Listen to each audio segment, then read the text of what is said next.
저가형부터 고가형까지 썼을 때 모터가 좋아질수록 제가 느꼈던 건 첫 번째, 두 번째, 그거를 한 번 경험하면 다른 모션 못 쓰죠. 괜히 돈 들이는 게 아니에요, 절대로. 네, 형님 안녕하세요. 안녕하세요. 지난번에 이어서 이번에 블랙이글에서 새로운 에스프레소 머신이 나왔다고 들었어요. 최상위 매버릭이 있지만 밑에 포지션을 어필하고자 이글 템포라는 게 나왔습니다. 지난번에 매버릭은 모르셨잖아요. 아직 모르겠는데 이번에는 좀 정신 차렸습니다. 정신 차리셨어요? 네. 디자인을 보시면 아시겠지만 너무 잘 빠졌죠? 이런 것들 다 필요 없어요. 왜냐면은 영어이기 때문에 제가 알고 싶고 알고 있는 거 구조, 그림. 네, 그림이 있어요. 가장 많이 강조하고 싶은 게 PRS라고 하는 이 기능. 저희가 추출을 시작하고 끌 때 솔레노이드 밸브를 통해서 안 안에 들어갔던 물이 뒤로 빠지거든요. 그러면 이 물이 버려지잖아요. 근데 이 물이 버려지는 것들을 보일러에다 모아놓는 거. 그리고 커피 보일러에 들어가는 급수관에 지나가게 하는 거죠. 한번 예열이 된 물이 들어가면서 급수될 때의 편차는 굉장히 적어지겠죠. 그리고 전체적으로 이제 에너지 절감도 당연히 이루어지고요. 그 물은 다시 채워줄 필요도 없고. 근데 이것부터 설명한다 그러지 않았어요? 원래 생각나는 순서대로 하는 거예요. 저희가 11월 8일 수요일부터 10일 금요일까지 코엑스 2층에 스튜디오 159라고 있어요. 그 공간에서 제가 만든 빅토리아 아르디노 매버릭 블렌드 에스프레소로도 제공해드리고 원두도 선물로 드리고 리유저블 백 대타올도 준비해놨거든요. 다만 여러 사람이 몰려서 오면은 대화를 다 할 수도 없고 기다리게 할 수 있으니까 예약만 받아서 인원을 분배하고 있어요. 예약하셔서 제가 내려드리는 에스프레소도 맛보고 감사한 선물들도 꼭 받아가셨으면 좋겠습니다. 참고로 말씀드리자면 생두 원가만 55,000원입니다. 오늘 그럼 그거 먹어볼 수 있나요? 아니, 저는 11월 8일부터 9일까지 있고 11월 10일 금요일은 저희 하이오한 챔피언들이 무대를 구성해 줄 거예요. 시간이 되면 가셔서 그분들 커피 맛봐 주시고 그러셨습니다. 제가 술을 좋아하니까 9일날 취해서 계실 건가요? 이미 취했어! 데블스도어라고 9일날 저녁에 아예 대관을 해서 이쪽에 오시면은 맥주 후지야. 네. 아무나? 근데 이제 좀 누구나 올 수 있다고 생각하지만 아무나 올 수 없다. 저도 가도 돼요? 안 되죠. 본론으로 들어가서 PRS라는 기능을 이제 이해하셨죠? 온도를 올리는 데 쓰인다는 거 아니에요? 네, 그동안 맨날 침실 똑똑하다고 생각보다 훨씬 낮으시네요. 알겠죠 이제. 알았죠. 여기서 제가 조금 더 부연 설명을 좀 드리면 좋을 것 같은데, 이 보일러 구조가 이번에 새로 나온 이글 템퍼 에스프레소 머신의 보일러 구조입니다. 근데 이거를 완벽하게 좀 이해하기 위해서는 원래 에스프레소 머신의 보일러 구조를 어느 정도 이해하는 게 되게 중요해요. 스팀 보일러가 있고 한 70%가 뜨거운 물로 차 있고요, 30%가 이제 수증기가 있습니다. 근데 요 사이로 이렇게 관이 하나 관통을 해요. 열교환기의 형식인데 급수된 물이 펌프를 통해서 보일러 안으로 들어가고 여기서 급속하게 데워지면서 그룹헤드로 나가서 추출이 되는 거예요. 그럼 이 추출수의 온도는 어떻게 정해지냐? 스팀 보일러의 온도로 정해집니다. 보통 일반적으로 이 스팀 보일러 온도는 120도에서 125도로 뜨겁게 올라가 있어요. 이 스팀 보일러 온도를 올려주면은 추출수의 온도가 올라가고요, 스팀 보일러 온도를 내려주면 추출수의 온도가 내려갑니다. 120도에서 125도 정도 되면 91도에서 한 95도 뭐 이런 사이 될 거란 말이에요. 그리고 이게 100도가 넘어가기 때문에 수증기가 생기겠죠. 이걸로 이제 스팀을 씁니다. 그럼 이 뜨거운 물을 어디다 쓰냐? 온수. 자, 그럼 여기서 문제는 뭐냐? 스팀 보일러 온도를 통해서 조절하는 거다 보니까 추출수의 온도를 디테일하게 조절하지 못한다 라는 단점이 있고, 또 온도 안정성이 불안정하다 라는 게 좀 단점이거든요. 일반적으로 뭐 120도에서 125도 정도 사이로 온도를 조절을 하는데, 이렇게 됐을 때는 스팀 압력이 1에서 1.3bar 정도 된단 말이에요. 여기에서 더 올리거나 더 내리고 싶으면 이 추출수의 온도가 흔히 사용하는 에스프레소 추출 온도의 범위의 밖으로 벗어나기 때문에 추출수의 온도 때문에 스팀 압력이 고정이 돼버립니다. 보급형 열교환기 머신이 아니라 여기서 우리가 하이엔드 머신이라고 하는 뭐 듀얼 보일러나 멀티 보일러는 어떻게 되느냐, 보일러가 하나가 더 생겨요. 보일러. 이거를 이제 커피 보일러라고 그러죠.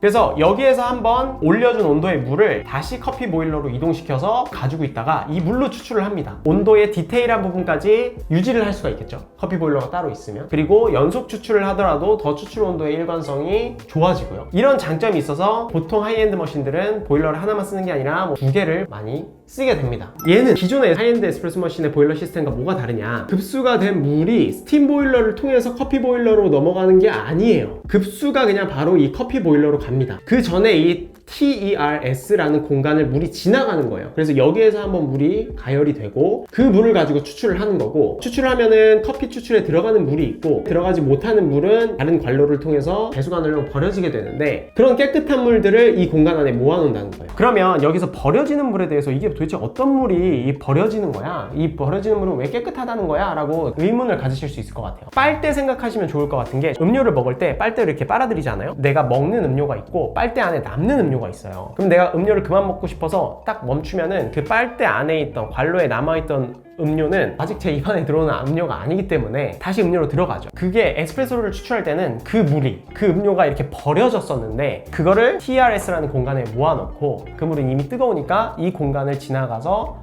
프리히팅을 하고 프리히팅된 물이 커피 보일러로 들어간다는 얘기예요. 자, 그러면 다시 영상으로 돌아가시죠. 완전 끝났어요. 끝났어요? 패스라는 장치를 통해서 급수가 될 때 따뜻하게 예열된 물이 들어가게 되고, 이쪽과 이쪽은 알아서 따로 따뜻한 물을 예열시키니까 훨씬 더 그전보다 안정성 있게 예열할 수가 있고, 이 공간은 훨씬 더 높은 스팀의 압력을 높일 수 있는 최대치까지 물을 끓일 수가 있는 거죠. 여기 보시면 스팀 보일러에 레인지에 보면 0.8바부터 2.5바예요. 원래 2.5바까지 못 올라가잖아요. 절대 못 올라가죠. 거의 보통 1.5바? 요 정도인데, 그만큼 내가 동일한 양의 우유를 스티밍 칠 때 훨씬 더 적은 수분을 이 우유 안에 집어넣을 수 있다는 거예요. 높으니까 온도가. 그렇죠. 내가 먹는 라떼 한 잔에 쫀득한 농밀한 맛을 표현할 수가 있는 거죠. 제가 알기로 2.5바는 없어요. 이런 독립적인 구조를 만들면서 이 기능적으로 각자 목적하는 부분에서 굉장히 충실할 수 있게 시스템을 도입을 한 거거든요. 그러면 이게 환경적으로도 도움이 되나요? 버려지던 가열된 추출수가 한 공간에 모여서 급수되는 물이 한 번 더 데워져서 들어가니까 훨씬 더 에너지가 덜 쓰일 수 있죠. 멀티보일러의 장점이 온도 안정성이잖아요. 그래서 이렇게 듀얼 보일러를 사용하는데, 그쵸. 얘는 너무 적어서 연속 추출할 때 온도가 너무 빨리 떨어지거나 그런 거 아니에요? 이 질문은 항상 할 거예요. 장담하는데요. 연속을 100잔을 뽑아도 절대 안 떨어집니다. 커피 보일러는 용량이 140ml잖아요. 이게 상대적으로 작아 보이는데 작은데 안에서 열선이 600W가 들어가요. 그래서 변동되는 온도를 훨씬 더 빨리 조절해 줄 수가 있고, 여러분들이 만약에 그냥 물 흘리기를 계속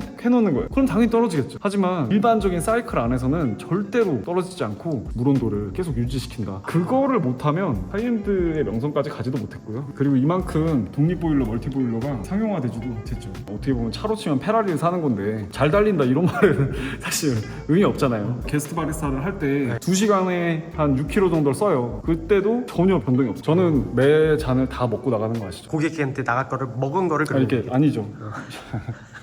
신혜 씨, 제가 무슨 일이 있었던 거야? 아니, 나는 고객 걸 뺏어 먹은 줄 알고. 왜 이렇게 됐어? 이게 굉장히 무섭습니다. 그 사람은 이제 저한테 기대감을 가지고 오는데, 그거만큼의 뭔가 보상이 없으면 사람 등 돌리는 거 그거 한순간이야.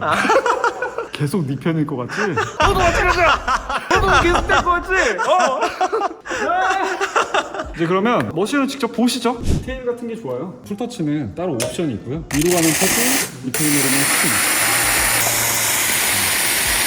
차라리 이런 거 잘 달리는 거 알아. 하지만 우리가 왜 사냐? 달리려고? 아니야. 하차감이야. 차 지금 못 타세요? BMW, 버스, 메트로, 워킹. 차가 어딨어. 지금 내 월급에 차를 어떻게 사.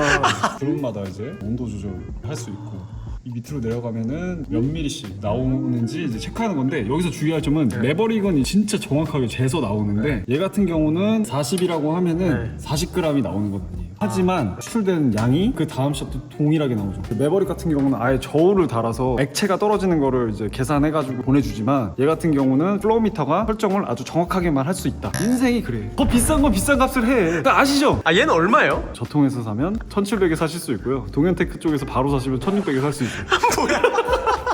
저 걸어다녀요. 차 살 수 있게 30분만 도와주시면. 이게 항상 가격이 이슈였거든요. 거의 유지되면서 가격이 확 낮춰서 들어왔습니다. 이거 디기싱 온오프 프리미션인가요? 맞아요. 그거에 대한 시간, 몇 초 동안 나오고 몇 초 동안 끊어졌다가 다시 추출이 되는지 이런 것까지 설정을 할 수 있죠. 여기 어머 열선이 이렇게 막 들어가 있는 거 있잖아요. 네. 이게 이제 요새 잘 안 쓰기도 하고, 전자장비가 들어가 있는 데다가 이 위에다가 컵 같은 걸 올려놓고 했을 때 열이 이쪽으로 빠져나가지 못하는 상황이 되는데, 그거에 대해서 기계에다가 영향을 준다 이런 말도 많고 해서 한국에 들어오는 기기에서는 열선을 아예 그냥 뺐어요. 실제 필드에서 많이 쓰지 않는 것들은 가격만 올리는 옵션이니까 뺐고요. 스팀 오일러가 이제 2.5가 5까지 돼 있죠. 이제 발을 조절할 수가 있는 거죠.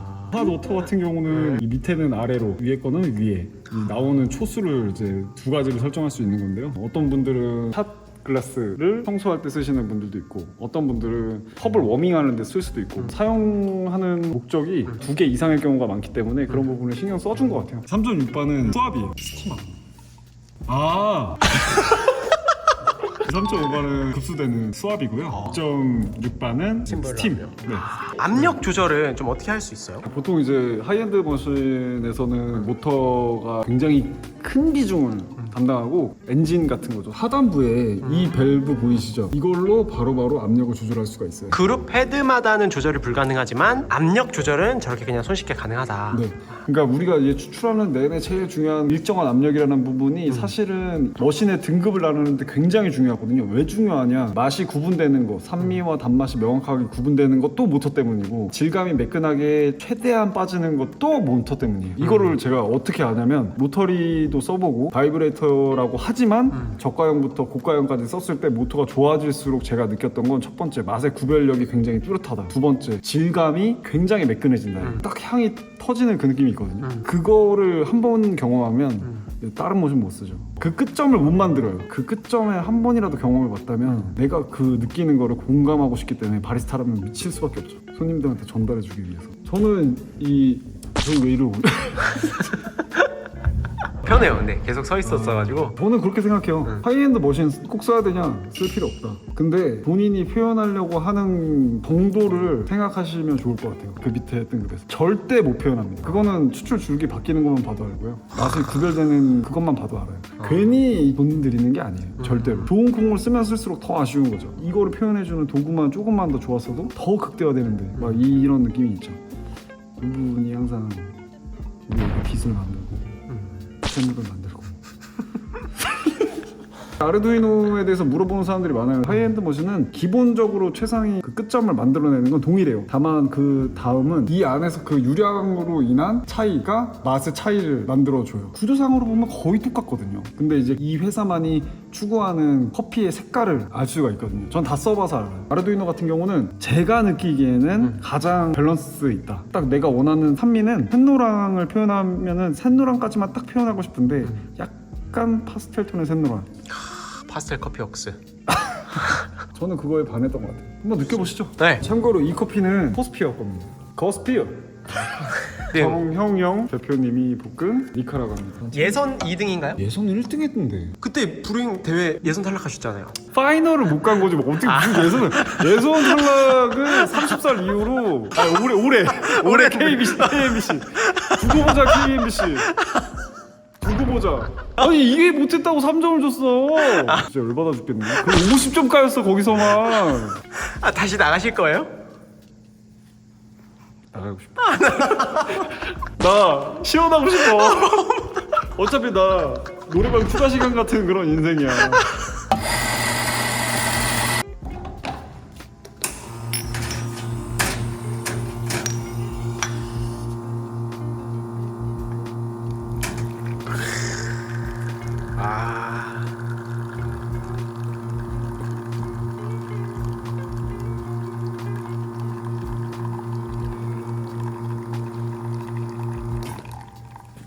제가 항상 얘기하는 건 아르두이노는 발색이 좋다. 채도가 선명하다. 에스프레소 추출할 때 컬러 많이 보시죠? 아 그럼요. 여러분은 삼겹살 구울 때 초 보십니까? 삼겹살을 봐야죠. 3분 카레냐?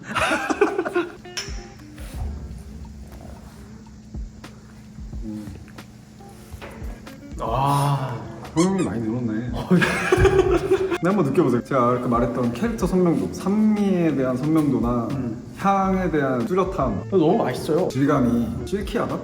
그 느낌이 나잖아요. 네. 이게 하이엔드에서밖에 표현이 안 돼요. 디테일에서. 근데 이게 달라. 괜히 사는 게 아니야, 진짜. 오늘 또 방채미 또 직접 뽑아주신 에스프레소까지 또 이렇게 먹어보고 머신 소개도 들었는데 이쪽으로 오시죠. 네. 11월 8일 수요일부터 11월 10일 금요일까지 코엑스 2층 스튜디오 1호구에서 진행되고요. 아르두이노에 제가 표현했던 그 선명한 캐릭터가 어떤 느낌인지 제 커피도 마셔보면서 저랑 얘기도 조금 나누고 돌아보자고요.